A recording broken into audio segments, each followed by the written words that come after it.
Subscribe to our channel and press the bell icon for the latest updates. తనకు గాయమైన ప్రతిసారి captain Virat Kohli ఎంతో అండగా నిలిచాడని, తనపై పెట్టుకున్న నమ్మకాన్ని వమ్ము చేయనని అన్నారు కేదార్ జాదవ్. భారత్ ఆసీస్ జట్ల మధ్య తొలి వన్డే అనంతరం జాదవ్ మీడియాతో ముచ్చటించారు.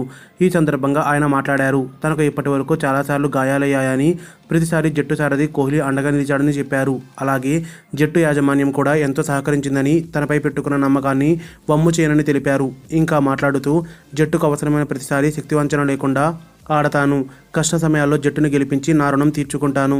అందరి సహకారం వల్లే ఆసీస్పై ఇంత బాగా ఆడాను. గడిచిన 2 ఏళ్ల నుంచి 6వ స్థానంలో ఆడుతున్నా. ఈ స్థానంలో నన్ను మ్యాచ్ ఫినిషర్గా భావించి జట్టు ప్రోత్సహించింది. 2017 జనవరిలో ఇంగ్లాండ్తో సిరీస్లో 6వ స్థానంలో ఆడిన నాకు మ్యాన్ ఆఫ్ ది సిరీస్ లభించింది. అప్పటి నుంచి జట్టు యాజమాన్యం నన్ను 6వ స్థానంలో ఆడిస్తుంది అని జాదవ్ వివరించారు. మరిన్ని అప్డేట్స్ కోసం మన ఛానల్ని సబ్స్క్రైబ్ చేయండి.